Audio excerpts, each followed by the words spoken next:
मैं भी हेलो नमस्ते जय माता दी। कैसे आप सभी? आशा करती हूँ आप सभी बढ़िया होंगे, मजे में होंगे।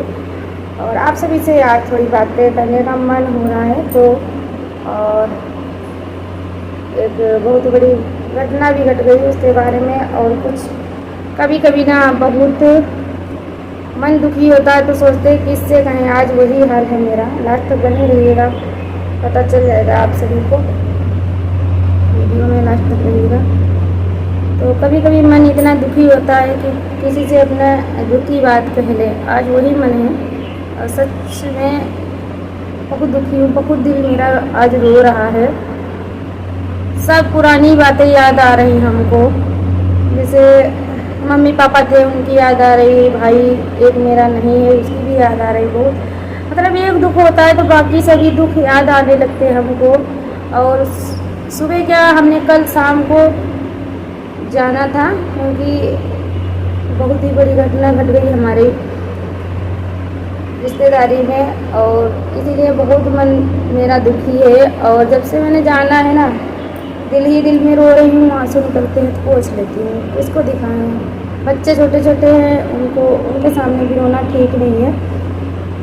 तो आज कल शनिवार था और संडे है। शनिवार को शाम को हमें क्लियर तो नहीं याद है, किसी से बात ही नहीं हो पाई क्योंकि वो अपने दुख में सभी लोग हैं, हम किससे बात करें। लेकिन ये तो पता चल गया, हाँ ये बात हो गई है।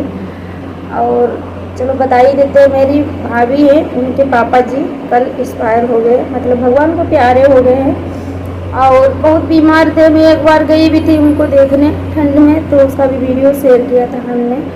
उनके कैंसर था, यहाँ अंदर जबड़े में शायद हो गया था कैंसर। तो ऑपरेशन भी करवाए थे लखनऊ में। काफ़ी दिन तक मतलब एडमिट भी रहे वहाँ पे, लेकिन थोड़ा सा आराम मिल जाता था और नहीं फिर दवाई वगैरह चलती रहती थी। और वो होम्योपैथिक डॉक्टर खुद थे, इतना होशियार थे। पता नहीं कितने लकवा के मरीज और सारी बीमारियों वाले कितने मरीज उन्होंने सही किए हैं। वो सब बहुत धन्य मानते थे कि कम पैसों में और फ्री में भी इलाज करते थे। वो होम्योपैथिक जिसके पास पैसा नहीं होता था वो फ्री में देते थे, कहते थे तुम जब तक सही ना हो वो दवा मेरे यहाँ से ले जाना। और बहुत होशियार थे मामा, क्योंकि वो मेरे चाची के भाई हैं और चाची की भतीजी सगी हमारी भाभी हैं। तो उन्हीं के पापा कल इस भगवान को प्यारे हो गए और इतने होशियार थे क्या बताएं आप सभी को, बहुत ज़्यादा ही। लेकिन जो है ना किस्मत में जो लिखा है वही होना है। आज समझ लो 1.5-2 साल तो बहुत ज़्यादा परेशान है। और 6-7 महीने से तो उनके नली से ही खाना पीना दिया जा रहा था। और उस समय मैं देखने गई तो मेरे आए पैर छुए, बोल तो नहीं पा रहे थे, इशारे इशारे में बताए जैसे गड़बड़ा के बोले। हम समझ नहीं पाए, मामी समझ गई थी कि बोले बिटिया अब हम ठीक हैं, हमसे यही बोले वो।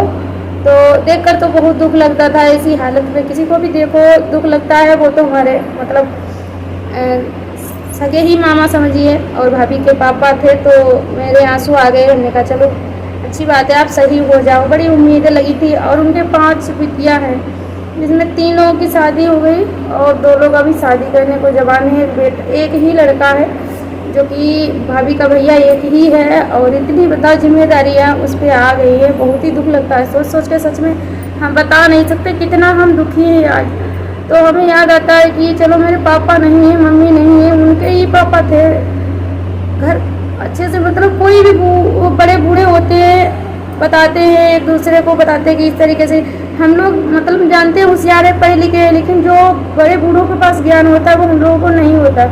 जैसे उम्र बीतती वैसे ज्ञान भी बढ़ता जाता। कुछ ऐसे व्यवहारिक ज्ञान होते हैं जो सभी हम लोगों को नहीं पता होते। तो कल जब से मैं हमको पता चला, पहले तो पता ही नहीं चला। और एक मेरी फ्रेंड उसने फेसबुक पे देखा होगा, पोस्ट डाली होगी उन लोगों ने कि नहीं रहे, क्योंकि वो बहुत ज़्यादा बीमार थे इसलिए ज़्यादा किसी के पास फ़ोन नहीं किया। 8-10 दिन से तो वो खाली ऐसे ही पड़े थे, ना तो कुछ बोल पाते थे ना ही कुछ नहीं, बस ऐसे ही पड़े थे। मतलब उन्हें होश ही नहीं था हम कहाँ हैं कौन है। और ये चीज़ उनकी बिल्कुल सड़ गई थी। और जो हमारी भाभी की बहन थी वो 3-4 बार दिन में रुई से सब साफ किया करती थी, अंदर से चिमटी डाल के, मतलब जैसे भी साफ किया जाता था उनको। बहुत उन लोगों ने उनका किया है और बहुत ही मतलब सेवा की है, बेटियों ने भी, पूरे परिवार ने, लेकिन नहीं बचे। और कोई उम्र अभी ज़्यादा नहीं थी, ऐसे ही हमारे पापा की भी कोई उम्र नहीं थी, लेकिन उनको तो हार्ट अटैक पड़ा था मेरे पापा को। एक दवाई भी रिएक्शन कर गई थी और उसी वजह से हार्ट अटैक पड़ गया था उनको। तो वो तो एकदम से 2 मिनट नहीं लगे, मेरे पापा मतलब एक्सपायर हो गए थे। और इनका तो काफ़ी दिनों से पड़ा है, तो सब बेचारे बहुत ज़्यादा ही परेशान हैं। और जब से हमने सुना है मेरा मन बहुत तड़पता है, मैं देखने के लिए तड़प रहा था कि हम भी जाएं, देख के आएँ। फिर हमने सोचा कैसे जाएं, 2 बच्चे हैं, उनको लेके पूरा घर ऐसे छोड़ के कैसे चले जाएं। और दुकान भी है, इनके ग्राहक भी आते हैं, ये नहीं होते तो हम बता देते यहाँ नहीं, यहाँ सामान रखा है। और 2 बच्चों को, छोटे छोटों को ऐसे में लेके कहाँ जाएँ, हंसी खुशी में जाते तो अच्छा लगता है। लेकिन मन तो बहुत हो रहा था कि हम भी जाए, लेकिन हम इनसे बोले नहीं, क्योंकि ये मना कर देते सीधे कि तुम मत जाओ, इसलिए हमने बोला ही नहीं हम भी चलेंगे। और ये गए हैं, अभी वहीं हैं, क्योंकि आज है संडे, तो आज ही उनकी मतलब अंतिम क्रिया जिसे बोलते हैं वो होगी, अंत्येष्टि तो हो गई होगी शायद। अभी समय वही 11 बज रहा है, सुबह का हो गई होगी, क्योंकि बरसात का मौसम, सुबह तो पानी ही बरस रहा है, अभी थोड़ी देर के लिए खुला है तो ये हो गया। क्योंकि ये पानी जो है ना हर जगह गिर रहा है, ऐसा पानी है। और वो तो हरदोई ज़िले में फ़िलहाल है, लेकिन पानी वहाँ भी बरस रहा होगा, क्योंकि ये पानी हर जगह बरस रहा है। तो आज इतना सुबह से मैं काम तो सारा की हूँ, सारा सब कुछ किया है, वीडियो भी ब्लॉग बनाने वाली थी, लेकिन हमने नहीं बनाया क्योंकि मन ही मेरा भी इतना दुखी था।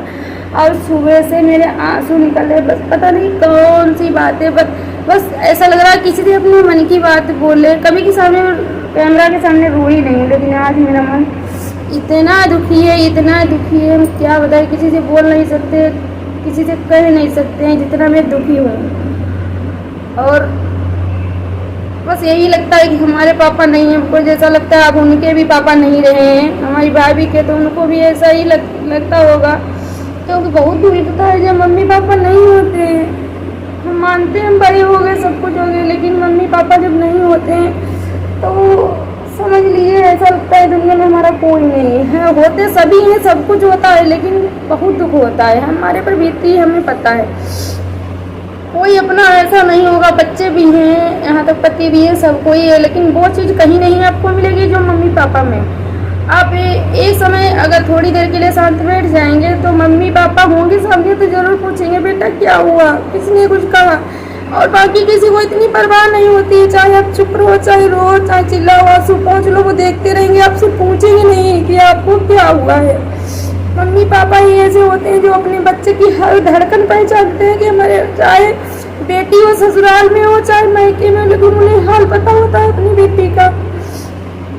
तो बहुत दुख लगता है हमको, हम कभी भी रोए नहीं, लेकिन आज मेरा इतना मन दुखी है, इतना मन दुखी, क्या बताएं। और बहुत मन तड़प रहा है भाभी से बात करने के लिए, लेकिन मैं सोच रही मैं खुद इतना परेशान होगी, मोबाइल उठाने छूने की भी हिम्मत नहीं होगी उनको ना। मैं व्यू के लिए वीडियो बना रही हूँ, क्योंकि कुछ ऐसी दुख होता है जो क्या बताएं, किसके सामने कहें, कुछ समझ में ही नहीं आता है, ऐसा ही है कुछ। और कल से जब से सुना है हमने, सच में बहुत मतलब अंदर इतना दुख भरा है कि किसको बताएं, किसके सामने रोए, किसको क्या कहें, बच्चियों के सामने क्या रोए। वो खुद परेशान होती है, जब हम रोते हैं तो बिटिया हमारी दोनों छुपाती है, मम्मी रो ना, क्या हुआ है कुछ बताओ, तो उनके सामने भी रोना नहीं। मैं एकांत दूसरे रूम में बैठ के ये वीडियो बना रही, वो टीवी देख रही दूसरे रूम में। तो बहुत मन दुखी है हमारा, इसलिए कोई ब्लॉग वीडियो में नहीं बना पाई। देखो कल भी शायद नहीं, और कल से विद्यालय भी खुल रहे हैं, तो इस बात की भी टेंशन सता रही कि। और कल हमारे हिंदू धर्म में जो है पहला त्यौहार मानते हैं जिसे आषाढ़ी का त्यौहार भी है कल, तो उसकी भी टेंशन है कि सुबह 7 बजे से स्कूल है और उसकी भी तैयारियां करना, घर में पूजा पाठ भी करना होता है त्यौहार को, तो वो भी सता रही है, इधर ही है। तो बहुत ही आज मन मेरा इतना परेशान है, इतना परेशान, मैं किसी से बोल नहीं सकती हूँ। चलिए बस थोड़ी सी अपडेट आप सभी को देना थी, और कोई गलती हो गई इसके लिए क्षमा करिए, क्योंकि मेरे मम्मी पापा नहीं, मैं समझती हूँ दुख, और जिसके होते हैं वो दुख नहीं समझते, वो हंसी बनाते हैं। कुछ ऐसे भी लोग होते हैं, क्योंकि मेरे पर बीतता है ऐसा। जब मेरे मम्मी पापा नहीं रहते, एक बेटी या बहू, जो भी बहू हो, तो उसके दिल पे क्या बीतती है सुनो। और ससुराल वाले किसी किसी के तो बहुत अच्छे होते हैं, सभी को मैं गलत नहीं बताती हूँ, सब एक दूसरे का दर्द समझते हैं। मेरा भी समझा था, लेकिन जैसे जैसे दिन बीतते गए वैसे वैसे हमें वो सब भुला दिया गया कि यहाँ ये कितनी परेशानी है, या कुछ और उल्टा हमको सताना शुरू कर दिया गया। मेरी मजबूरी समझकर कि इनके अब तो मम्मी पापा हैं नहीं, को कहने वाला है ही नहीं, इनको चाहे जितना परेशान करो, ठीक है। इस बात को लेकर मतलब मेरी छोटी सी कमजोरी समझकर इन लोगों ने बहुत, मेरे ससुराल वालों ने फ़ायदा उठाया, इतनी हमें कष्ट दिए क्या बताएं। और मैं घुट घुट के रो रो के पूरा दिन रात काटती थी, लेकिन वो पल याद आते हैं। आज वही पल हमको याद आ रहे हैं कि क्या भगवान भी दुखी को ही दुखी करते हैं। कभी कभी तो भगवान पर दोष भी लगाना पड़ जाता है कि भगवान कितना दुख दोगे और कितना सताओगे। हमको तो कभी कभी यही लगता है कि ऐसी कोई चीज़ नहीं है, ऐसा कोई इंसान नहीं है जो दुखी ना कर रहा हो। मतलब कुछ क्या बताए, बहुत कष्ट हो रहा है, बहुत ही ज़्यादा। तो बाबा ज़्यादा हम बोल नहीं सकते, अब इतना ही बात करेंगे। और आप सभी ये मत समझना मैं बीव के लिए, मैं ऐसा कुछ नहीं, मैं बहुत परेशान हूँ आज, बहुत ज़्यादा मेरा मन दुखी है।